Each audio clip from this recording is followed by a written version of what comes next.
What's up, guys? I'm Chris Spags here, back with another Four Corners video for today's 11-game regular season finale NBA slate, courtesy of Awesemo.com. There's a lot to talk about in the slate and a lot of news breaking right before I've been jumping on the video, so like this one right now, leave a comment down below or any questions. I'll jump in later to talk with you guys, and of course, I will announce the winner of our little contest yesterday, the best value play on last night's slate, later on in the video. The first corner I'm going to hit on is a game with the Pistons visiting the Knicks. This one is a 208-point combined total, which represents a 5.3-point drop for the Knicks and a 1.5-point boost for the Pistons. Blake Griffin was just downgraded to doubtful before I started this video, and even yesterday he played 18 minutes. It was mostly a non-factor, serving primarily as a decoy out there. Just the knee doesn't look right, he doesn't look right. Andre Drummond is going to get the full opportunity here. He had 58.75 fantasy points yesterday versus Memphis in a game they almost blew. He had 38 minutes. He's going to be on the court as long as this one is close, and I think the Knicks should be bringing it here because it is their home finale as well. Ish Smith has 2 straight games over 31.75 fantasy points. Reggie Jackson's going to get the first crack, but Ish Smith is an interesting value. He's also had 15 plus shots in his last 2 games.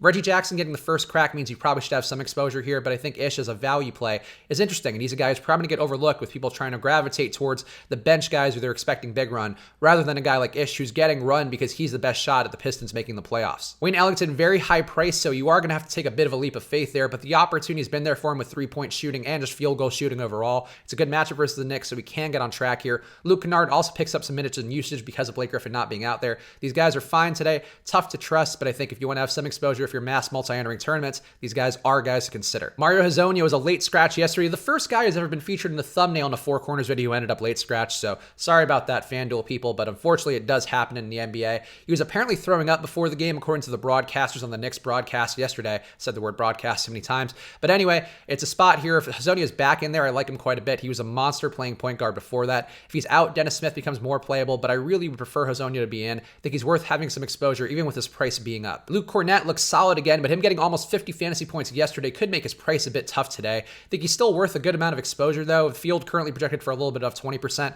I'm okay with that for Luke Kornet. He's just been there. He actually hasn't even been shooting that well. He shot 5 for 16 yesterday. If that shot falls even better today, could be a spot where Luke Kornet even has a better value, which seems impossible given how he performed yesterday. Mitchell Robinson is expensive, and he's had 4 straight games under 35 fantasy points, but the spot versus Detroit actually could be pretty good with Andre Drummond taking a lot of that usage inside. He's going to keep Mitchell Robinson inside his comfort zone, which is a positive. Last time Mitchell Robinson played Detroit, he had 1.73 fantasy points per minute. Can't expect that again, but any sort of boost to his production recently could be an asset. I think some exposure here could make sense given the fact that he's going to be priced up and lower owned because of him underperforming recently. And Kevin Knox, to me, is playable either way, but he's more comfortably playable if Hezonja is out. The usage is there for him, and he's actually had some decent days recently as a mid-priced guy. Not a ton of value, not a ton of ceiling necessarily, but Knox, an okay guy, and a guy who could show out again in his Madison Square Garden finale. The next corner I want to hit on is a game of the Thunder visiting the Bucks. This one is a 227.5-point combined total, which represents a 1-point boost for the Thunder and a 5.8-point drop for Milwaukee. A win for the Thunder gets them to the number 6 seed, while a loss could bump them down to the number 8 seed and a matchup with Golden State. That is not what the Thunder want to start off their playoff run. So I think the Thunder are going to bring full effort here. They did it yesterday versus Houston. They knew they needed that win. They did pick it up down the stretch thanks to a last-minute buzzer beater by Paul George. I think the spot here for the Thunder is pretty good. And I also think the Bucks are good enough, even without their stars and they're playing full minutes, to keep it close. And obviously, based on that, Paul George and Russell Westbrook are very much in play for me. You really need the Bucks to keep this one competitive for 4 quarters, but I think even then, if it is even remotely in range,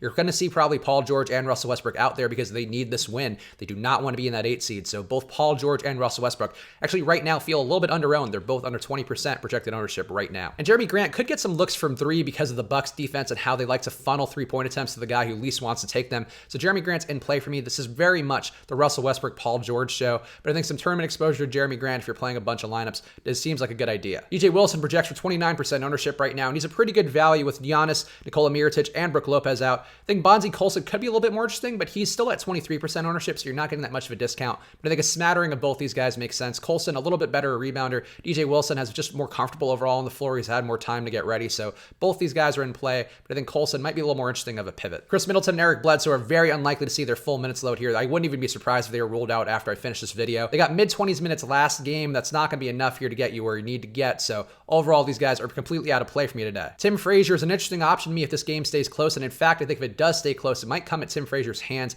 I'd much rather go to him than the Connaughton, Sterling Brown tier of guys. Those guys are interesting if we see Middleton and Bledsoe ruled out, but otherwise, I think it's going to be a guy like Tim Frazier who ends up taking minutes down the stretch and either keeps this one close or lets it slip away. The next corner I want to hit on is a game with the Pacers visiting the Hawks. This one is a 225-point combined total, which represents a 4.3-point boost for Indiana, and it's flat with Atlanta's season average. Pacers are locked into the 5 seed in a matchup with Boston, and today they have Bojan Bogdanovic, Thad Young, Wes Matthews, Miles Turner, and Domantas Sabonis out, so they're not trying at all here, and that actually makes this a much more appealing spot for the Hawks, who are going to bring it today in their home finale. Kyle O'Quinn's popularity should rise throughout the day with both Domantas Sabonis and Miles Turner out. He's a really strong play here, and I'm willing to match whatever the field has in ownership, even if it gets pretty high. He's one of the stronger value plays to me on today's slate. TJ Leaf does lurk as a pivot if Kyle O'Quinn does end up with a ton of ownership, and it might be worth having some TJ Leaf in your lineups just in case, but I don't see any way Kyle O'Quinn doesn't get enough run here, and a spot versus Atlanta is about as good as it can get. Tyreek Evans could get there as well with all the wing minutes available, but he's a little bit less trustworthy overall to me than a guy like Kyle O'Quinn, so I don't mind Evans, but I would not have anywhere near as much Evans as I would Kyle O'Quinn. Aaron Holiday is probably more interesting to me than both Darren Collison and Corey Joseph. Those guys are both needing the rotation for the playoffs. Aaron Holiday not so much, so I think you're going to see Aaron Holiday get a chance to push his usage up today. It's a good spot for him with the pace here versus Atlanta, so I don't have any issues at all with playing Aaron Holiday. It's one of the value plays on the day. Trae Young is high priced, but he's been over 45.25 fantasy points in 6 out of his last 7 games. Again, this Hawks crowd at home has been really good down the stretch for Atlanta. I think they're vibing in a really meaningful way. I think this is an important game for Atlanta to close their year out in the right mode. They're building a culture there. I think they're going to bring it today. So Trae Young is a guy who I would go to, and I think the fact that his ownership is going to be driven down by his price rising, just under 10% ownership right now based on our projections, he looks really good to me in this spot. John Collins' usage has been up down the stretch with no Dwayne Dedmon out there. This matchup versus Indiana got a lot better with no Sabonis and no Turner out there. They're much better defensive players than Kyle O'Quinn is. So it's a good spot here for John Collins. I like him a bit here. And again, if I'm stacking up some parts of this game, I think he's one of the guys I'm considering first and foremost. And Alex Len is still in play, but he's very unlikely to hit the heights he hit versus Milwaukee with 55.5 fantasy points with no Trae Young and no John Collins out there. Those guys are back today. You're not going to see as much usage for Len. Still probably going to get the minutes because there is going to be a big guy in Kyle O'Quinn out there. But overall, I'd rather go to Alex Len than Taurean Prince and Kevin Huerter. Alex Len, not a guy I'm dying to get to with his price up quite a bit because of that big game versus Milwaukee. And we do have 11 games today with a lot of news items, so I will give you one more rundown of all the little pieces I'm looking at throughout the rest of the slate. First thing for me to note is that the Jazz are playing for nothing today. I think people assume that they can move their seeding or improve it in some way. They are locked into the 5 seed no matter what they do today, so I do not expect their full run on a back-to-back. It seems like a spot to me where you could see more run for Grayson Allen and company. Guys like George Niang, maybe even Ekpe Udoh could get into the rotation today. I wouldn't go down to the Nas long tier of guys, but overall, those Jazz players are in play for me. And also, this game is worsened by the fact that the Clippers may not even need to play this game at all because they could be locked into the 8 seed by the time the ball tips off. If both the Thunder and the Spurs win, the Clippers are locked into where they are, so the game becomes meaningless. I don't really know who they're going to go with for young guys. You could see Shai Gilgeous-Alexander just run the offense more. Jerome Robinson and Ty Wallace seem like they should get some minutes. Jonathan Motley was also in their blowout group recently, so he could be there if he's available. I don't even know if he's on the roster today. But overall, those are the spots I would consider going to more here. I would not play the Jazz at what they're projected for right now, which is with a bunch of guys over 20% ownership. Quinn Cook currently looks like Mr. Chalk at 49% expected ownership. He's worth coming close to the field on that number, but the outside may be tough to trust with guys like Damian Lee, Jacob Evans, and Alfonso McKinney coming for usage. I think overall it's an interesting game stack spot versus Memphis, though. They are in their home finale. They've actually brought a lot of effort in every game. We saw yesterday with their matchup versus Detroit. They're trying to beat teams still. They're trying to win so they can give up their pick. So overall, it's a spot with Memphis where I think they're going to try. I think if we do see Klay Thompson and Kevin Durant ruled out, which right now they're questionable, could be a spot where all these Warriors guys have a lot more value, and Memphis can keep it close and have this be a surprisingly competitive game with some cheap guys with upside. Charlotte Hornets are still fighting for a playoff spot, so Kemba Walker is in play for me again. His price is up, but he did bust yesterday as chalk with the game versus the Cavs becoming a blowout pretty fast, so Kemba didn't see his full run here. He's going to see his full run versus Orlando because they should be able to keep it close. I like Kemba Walker, and the idea of going back to him today when he might have some less ownership, though, it remains to be seen how Damian Lillard's left behind ownership with him being ruled out affects things. But Kemba Walker, I think he's going to be under-owned. I think he's an interesting play to go to today with his game meaning everything right now for the Hornets. And in the same game, Nikola Vucevic is questionable right now with an illness. The Magic can drop in their seating a little bit, but it doesn't seem like that's going to matter too much for them. If Kevin Birch picks up the start with Nikola Vucevic sideline, he's a pretty interesting value guy. But otherwise, I might be a little bit less inclined to play the Magic. I think Aaron Gordon's interesting. Any of these guys are interesting, but I just worry a little bit about their motivation and them maybe just wanting to keep guys healthy going into the playoffs. In the Bulls-Sixers game, all the starters are out for Philly, so that means you should see more minutes for guys like Greg Monroe, T.J. McConnell, Zaire Smith, and Shake Milton. All those guys are in play. I think they're all vaguely interesting to varying degrees. Probably worth having a smattering of exposure to, and I think I actually would like them in that order. On the Bulls side, Ryan Arcidiacono picked up the start yesterday, bumping Walt Lemon back to the bench. If Arcidiacono starts again, it's a pretty interesting spot for him going back to Philly, his hometown, where he also played in college and started at Villanova. I think Arcidiacono could soak up a lot of the usage going around. Also for the Bulls, it's worth noting Jakar Sampson's 10-day contract just ended yesterday, so we need to see if they actually are going to re-sign him for the rest of the year. Just the 1 day, I guess. I don't know how you prorate that payment, but if he's in, he's a strong play. If he's out, there's a ton of usage opened up, probably some more minutes for Wayne Selden or Brandon Sampson, but neither of those guys are terribly interesting. I think it's Arcidiacono or bust right now for the Bulls. San Antonio is playing for the number 6 seed, but this 14-point spread favoring them at home is a bit risky. It seems like a bit of an emotional letdown spot with how the Mavs played yesterday, really laying it all on the line to win one last one for Dirk. The Mavs don't need a win. They definitely actually would prefer a loss, it seems, so I don't really trust these guys here. I think if I were going to play anybody on the Mavs side, it would be Dirk with Luka Doncic combined, because I think they're going to rise together if they do somehow stay in this. But overall, I want some Aldridge, I want some DeRozan, but I think it's tough to trust those guys given the fact that this one may just blow out. For Portland, Damian Lillard and CJ McCollum were ruled out just before I started recording this video for a rest day, so it's a spot where you could see Evan Turner and Seth Curry pick up some more value. I think, too, there is a chance this one just goes to the bench. You want to save all these guys in rotation. Evan Turner's had some nice minutes. You may want to save him, keep him fresh for the playoffs, and it is a back-to-back for Portland as well, so there's some risk there. Could be a spot where a guy like Anthony Simons maybe picks up minutes.